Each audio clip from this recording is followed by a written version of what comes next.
This is the beginning. Congrats, as I just said.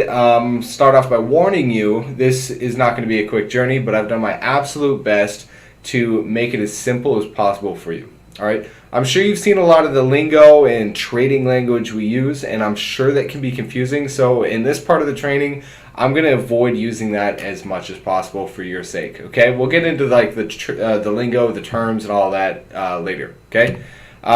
What is trading? A simple definition. Now, trading is simply the attempt to profit by exchanging one asset for another.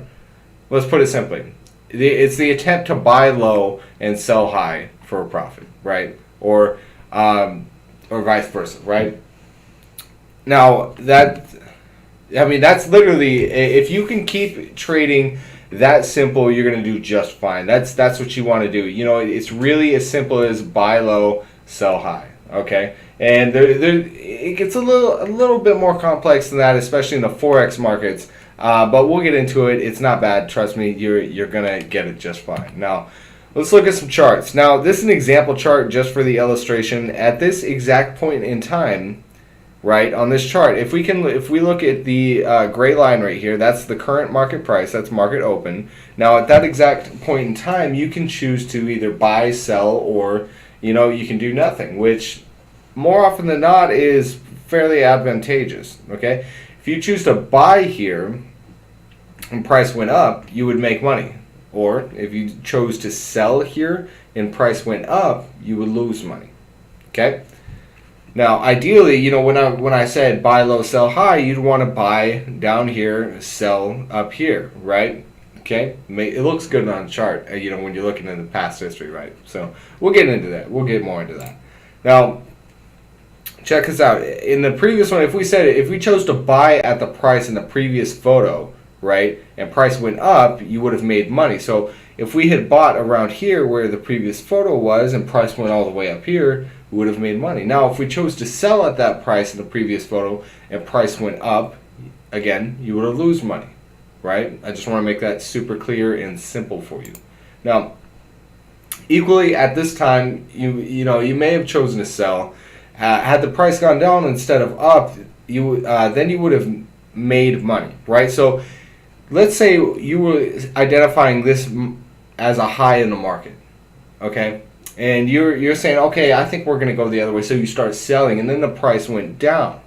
Okay, you would have also made money. But if you had chosen to buy there and price went up, price went down, as indicated, you would have lost money, right?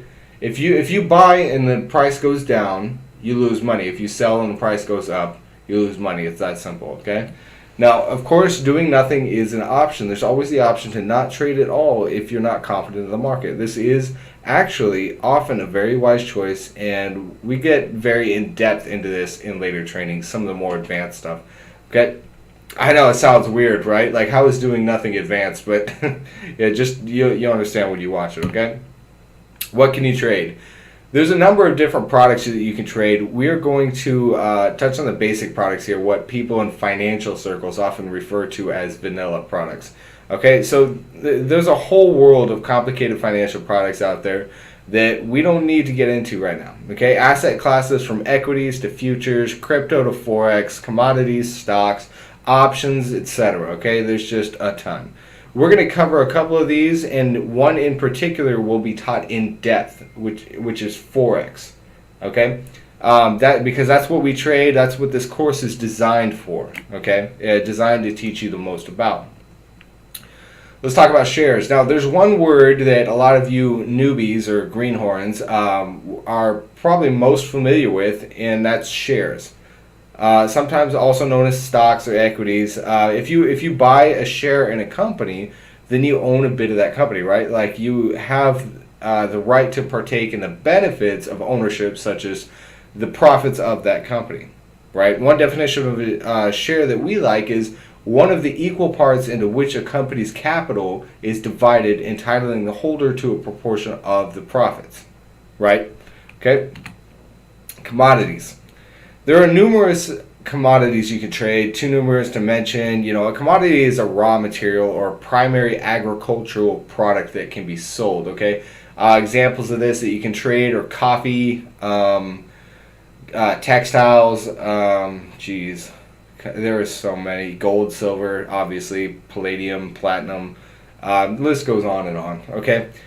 You probably don't refer to, however, your wedding ring or breakfast orange juice as commodities, but the gold or orange products you can sell in the market are, in fact, commodities. Okay.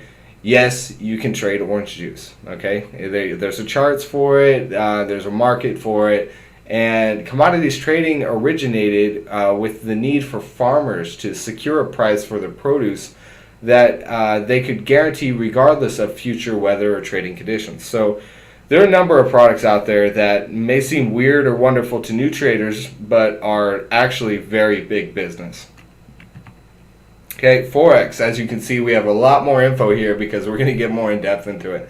The third major asset class you are likely to encounter is Forex, also known as FX or foreign exchange, or simply currencies trading. Okay, Forex is a contraction of the world's foreign exchange. Foreign exchange itself is a little different as there's no centralized exchange.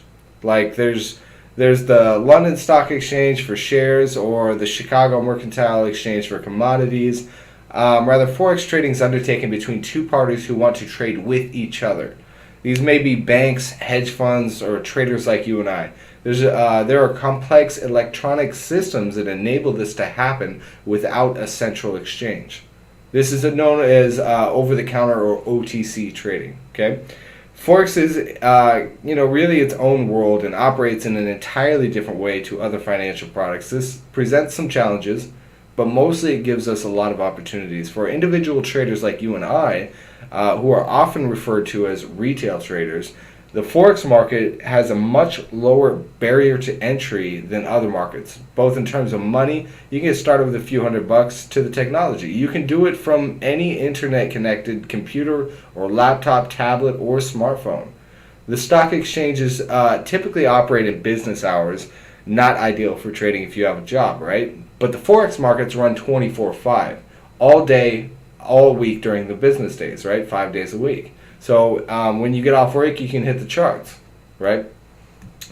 As a result of these advantages, the other reasons we will and other reasons we will cover later, we trade Forex specifically, and this course has been designed with Forex traders in mind. If you're just getting started in trading and looking for a market to trade, I recommend Forex, and this video course is the perfect place to get started. So again, congratulations. Okay, now real quick, we're going to end this short video with this slide. I just want to make this clear before we move on. Trading versus investing. There's some confusion among those new to the industry as to the difference between trading and investing. And I assure you there is a difference, okay? So trading is often shorter term. There's frequent transactions are made. Especially if you're day trading, you're executing, multiple trades a day. There's a lot of times higher risk involved because you are the one behind the wheel, right? Like the percent success rate rule, that applies to everything in life. You know what I mean? So there's higher risk involved, typically aiming for higher returns. There's specific strategies are used, and technical and fundamental analysis is used. Now, investing, before I give you that list of qualities it shares, I will tell you that investing is basically telling somebody else to trade for you, okay? Well, in some aspects, it's more so longer term. It builds wealth over time, aiming for reasonable returns. There's less risk because if done right, you have a professional taking care of it for you.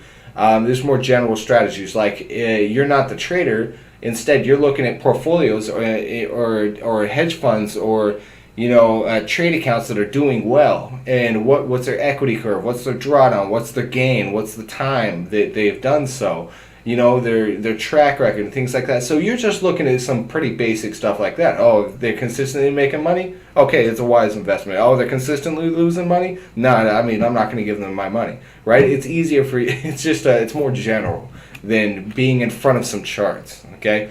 So that's the difference there. Okay, guys, that pretty much sums it up for this video.